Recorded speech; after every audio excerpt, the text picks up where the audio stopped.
Hello, crafters. This is Yana Smakula for SimonsSTM.com. Welcome back for another Yippee For Yana episode.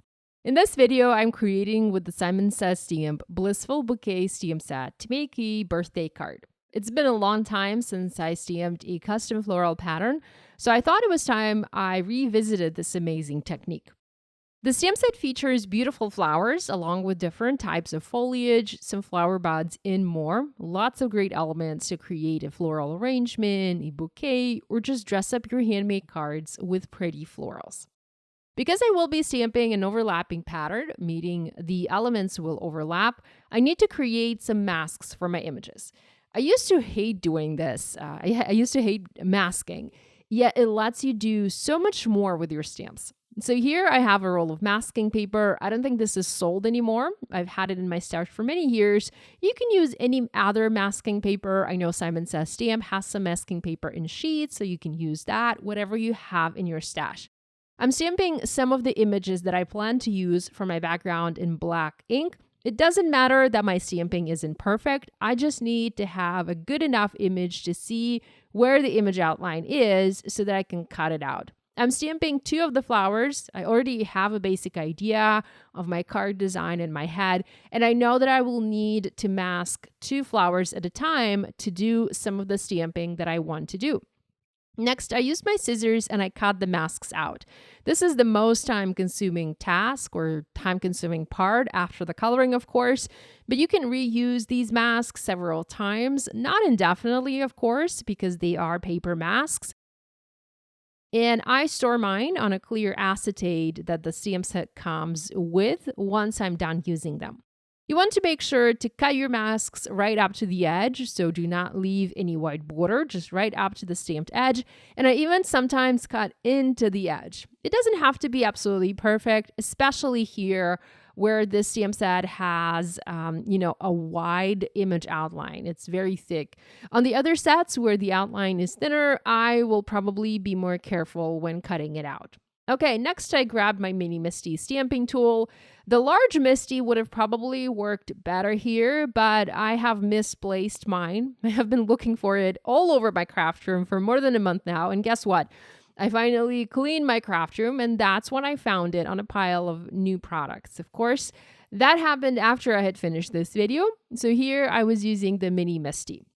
I have a panel of Nina Solar White cardstock. This is 80 pound, and it is cut to the standard size, so 4¼ by 5½ inches, and it will make the front of my card. Like I mentioned, I have a general idea of what I want to do. I want the large flower stamped 3 times onto this background. I want each impression to be partial, meaning the flower goes outside the edge of the panel every time. And each flower goes outside the edge of the panel more and more. This gives an illusion that it is a continuous pattern, that this is cut from a larger sheet of paper. So the large flower is the anchor point of this card. So I'll have 3 anchor points, and each flower has elements coming from behind of it. I'm adding leaves, I'm adding foliage, and I'm also adding the little blooming clusters. I kept most of the stamping process for you to show you how I was building this pattern and how I was positioning the elements and how I was planning the placement. You can see that I did use both of the flower masks here as I added the elements under both flowers. The more masks you have, the more complex your pattern can be because you can layer and layer elements. As in real life, the floral arrangements, they're not flat. They are dimensional. There are flowers and leaves in the foreground and flowers and leaves in the background, and elements are layered. So you can see just parts of some elements and parts of other elements, and that is what makes the pattern unique and what makes it interesting to look at. So the more masks you have, the easier, I guess not the easier, the more complex your pattern can be. And also, if you have a mask for every single image, you can also mask the whole pattern and then just do something to your background, perhaps like do some word stamping in the background. I don't typically do that because that's way too much work for me. I try to keep my cards on the simpler side, but you can do that if you want. Okay, let's remove the masking paper and reveal the background. Isn't that beautiful? I think all of that mask work was absolutely worth it. So I have a beautiful pattern, lots of flowers, lots of greenery, and it is simply stunning. Next, we need to color this, and here you can do whatever you want. Color using your favorite medium, use your favorite coloring technique. I wanted to do some flick style coloring using my Copic markers. I find it easy to do. It doesn't require any blending, and I quite like using it for florals. When I was doing my stamping, I made sure to use the proper type of ink to then color the image with alcohol markers.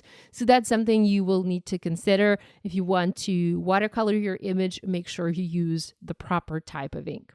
Now, I like to do my coloring the following way. I first apply the lightest ink color onto a petal. For this card, the lightest is the RV00 marker.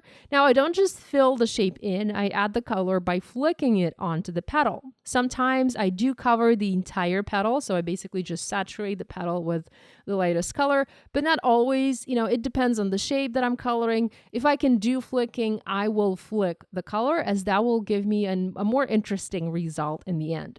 Next, I use my darkest color. In this case, this is the RV14, and I use it to add shadows and folds onto my petal. This helps create dimension on the image, and I typically follow the black stamped lines, or I try to envision where the petal folds would be. Next, I come in with a medium color. This is the RV13, and I add more color. This would be the main petal color.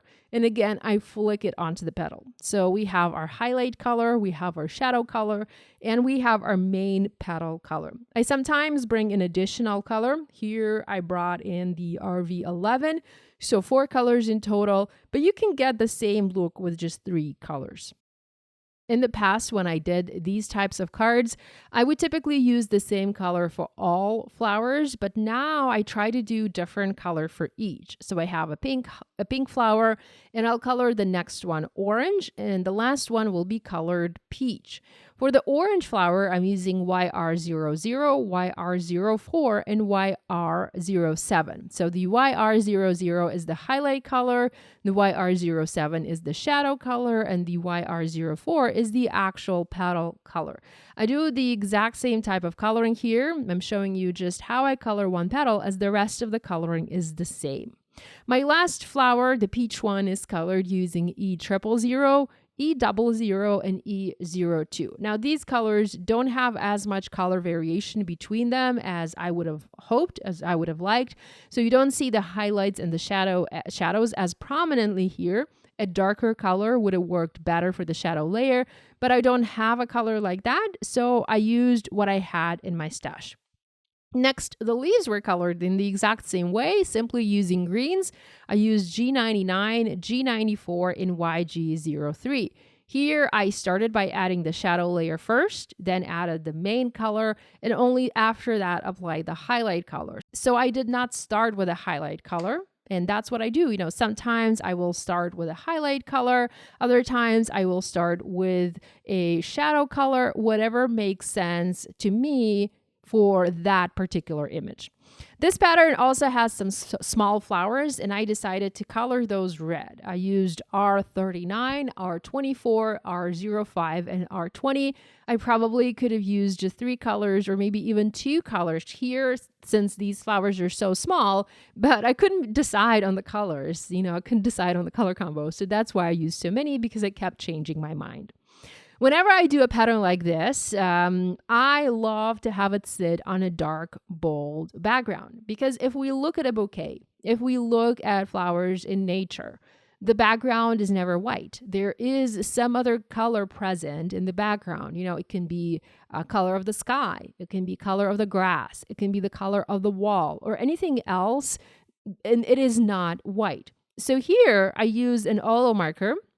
This color is BG 7.3 to color the background. I opted to use Olo, as my Olo markers are super juicy compared to my Copic markers, and that makes them ideal to use for backgrounds where I have a lot of room, where I need to apply a lot of marker color.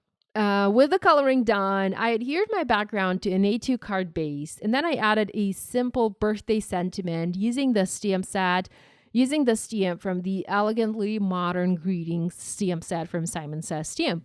I stamped the large birthday in black ink, and then I just cut it out using a coordinating die, and next added a small wishes for you sub-sentiment. So the sentiment reads, birthday wishes for you.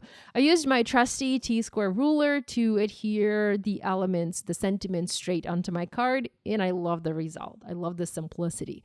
Finally, I added a touch of sequins, and these are the Spellbinders Aura sequins, and that finished my card. So here's a look at the card I have for you today. Thanks so much for spending time with me. I hope you'll give this idea a try. If you do, you know the drill. Please share online and tag us on social media. We always enjoy seeing what you make. Thanks so much for spending your time with me today. Love you guys, and I'll see you next time.